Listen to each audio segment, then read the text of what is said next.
السلام عليكم، ازيكم حلوياتي؟ عاملين ايه؟ وحشتوني كتير كتير. يا صباح المربى او مساء المربى حسب الوقت اللي انتوا بتشوفوني فيه. النهارده ان شاء الله هنعمل مع بعض الفلافل، هنعملها بكل اسرارها، بس مش هنعملها بالفول المدشوش لان انا كان عندي فول اللي هو بتاع التدميس ده، وحبيت ان انا اوريكم انا بعمل منه ازاي الفلافل.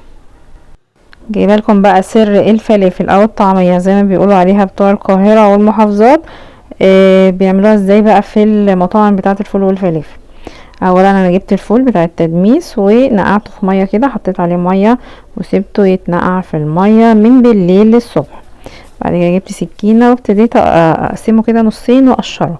في طريقتين للتقشير، اللي هي طريقه السكينه زي ما انتوا شفتوا كده، قسمته نصين بالسكينه وابتديت ان انا اشيل القشره من عليه. في طريقة تانية ان انتي بتجيبي كيس نايلون بتاع التلاجة وبتفتحيه تحطي شوية فول جواه، وبالمدق بتاع اللحمة كده بتخبطي عليه كده خبطتين وبس كده، هيبقى سهل برضو في التقشير معانا. الطريقة الاسهل ليكي استخدميها. انا عن نفسي الطريقة الاسهل ليا اللي هي طريقة السكينة، بقسمه بالسكينة، باخده كده وانا قاعدة مثلا قدام التلفزيون، وانا قاعدة قدام اليوتيوب وبتسلى كده فيه، شغل اي حاجة اتفرج عليها واقعد بقى اتسلى كده جنب الولاد بيكتبوا الواجب او بيلعبوا، اتسلي جنب الولاد كده وقشريه. ده لو عندك يعني فول تدميس. ما عندكيش بقى فول تدميس وعايز تعملي الفلافل، هتجيبي بقى ايه الفول اللي هو المدشوش على طول، مش محتاجة انك تعملي كل ده.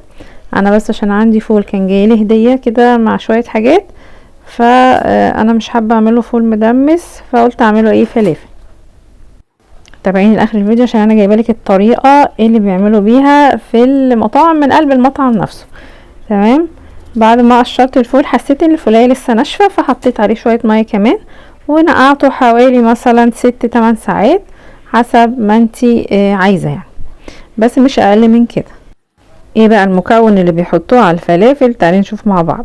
بيحطوا يا اما كرات، على النص كيلو بيحطوا حزمة كرات او اقل من الحزمة كده بشوية وحسب حجم الحزمة، يعني الحزمة دلوقتي ما بقتش حزمة. مفيش كرات لان الكرات طبعا بيبقى يعني صعب انك تلاقيه في اليومين دول.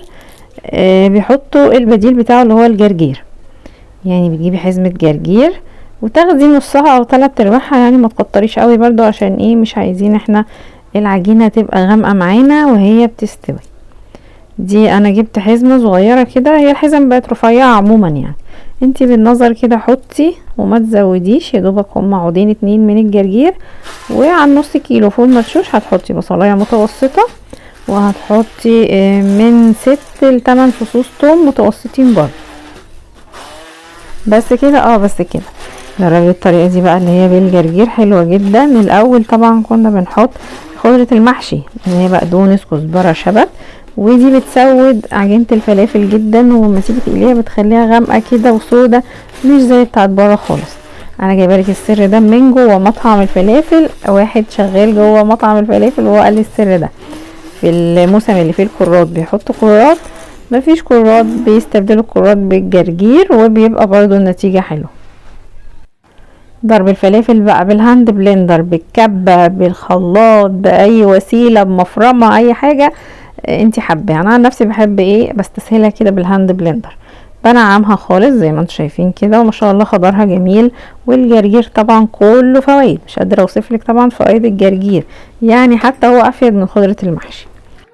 بعد كده بقى بنحط بهاراتها، بحط كزبره ناشفه، انا افضل ان انا احطها ناعمه. حابه تحطي كزبره الناشفه صحيحه مفيش مشكله. تحطي رشه من الكمون، بتبقى اقل طبعا من الكزبره عشان الكمون بيبقى في الغالب التست بتاعه عالي كده وواضح وظاهر، فما بنكترش منه. تحطي بقى ملح، ما بحطش فلفل اسمر لان الفلفل الاسمر بيسود اي حاجه، يعني في الطبيخ بيسود، في عجينه الفلافل ممكن يسودها برضو، فبلاش بنقص منه.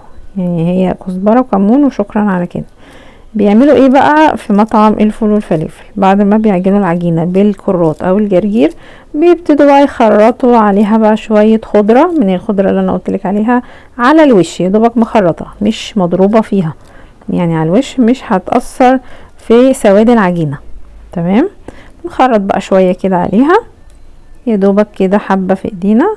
والتشكيل بيبقى بايد واحدة، يعني وانتي بتشكلي كده ما تضغطهاش، وتشكليها على ايديك الاتنين بايد واحده كده، اسحبي حبه من العجينه حاولي انك تسويهم كده، مسويهمش قوي، ونزليها في الزيت على طول.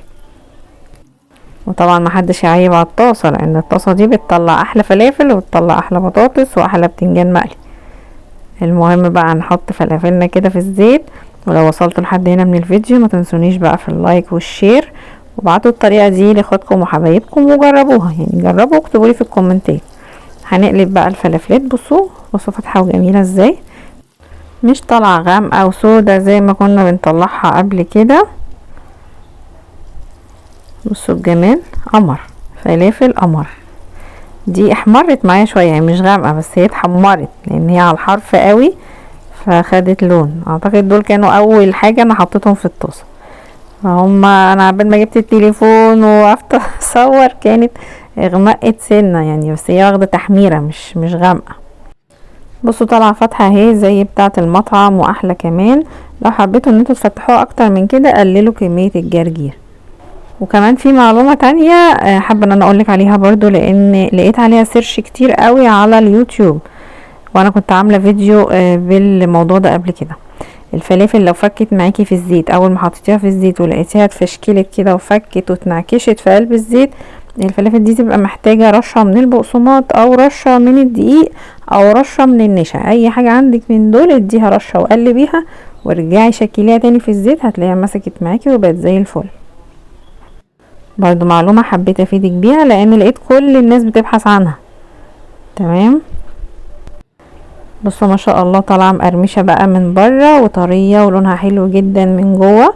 وبالنسبه للتقديم انا حبيت اشكلها كده في عصيان الشيش كنوع من التغيير، يعني من وقت للتاني كده حاولي انك تغيري للولاد في التقديم، هيتبسطوا جدا وهيحبوا الموضوع وهيفتح نفسهم على الاكل.